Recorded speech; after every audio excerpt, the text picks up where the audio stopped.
So we've talked about your firm and the journey and what makes Six Meridian different from others, being a woman-owned firm. But also, you've kind of spoken to the fact that you have a lot of young professionals at your firm.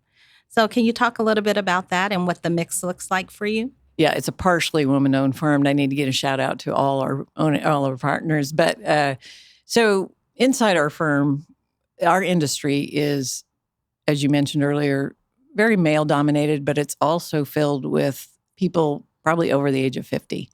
The statistic is there are more people over the age of 60 in our industry than under the age of 30, which means in the next 10 to 15 years, there's going to be a big rotation of people retiring, moving on, whatever. And that is certainly something that we have focused on in our firm for two reasons. One is we serve multiple generations of our clients. Sometimes we are dealing with 2 or 3 generations of people. And we want to make sure that our professionals are growing up with our clients, right? That there's a continuity for our clients when Margaret's not around anymore, or Tom's not around anymore, whatever the case may be. So that's one of the reasons.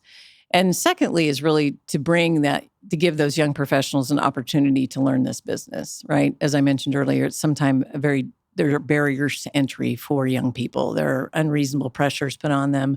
It's difficult to get into it without a network, et cetera. So we work very hard to make sure that we give them a path where they can be the best they can be. So right now in our firm, we have more people under the age of 40 than we have over. And Wow. We're very proud of that fact. And as I mentioned, it's been very purposeful. We want to make sure that we have that continuity and give those people an opportunity. So the young punks, as I fondly refer to them, are doing great work. They are eager to learn. I love their enthusiasm. We were joking during the break that you really see some differences, generational differences. I was sitting in my office the other day reading my newspaper. Yes, the actual the physical hold in your hand newspaper. The Eagle values the existing 20 people who still who still get it hard Don's copy. one of them too, wow. so it's okay. How did I get here? I'm just telling the truth. So I was sitting there reading my newspaper, and Marcus, one of our young professionals, walks in and he goes, "Oh, look at you with your newspaper." And he looked at me like I was petting a dinosaur or something. But anyway, it was just kind of funny. It's how you kind of forget those things that are native to you, but yet very foreign to the next generation of person. So it's very valuable in many ways for us to evolve, in a multi-generational business. Again, the perspective that next generation brings to us, the energy they bring to us, that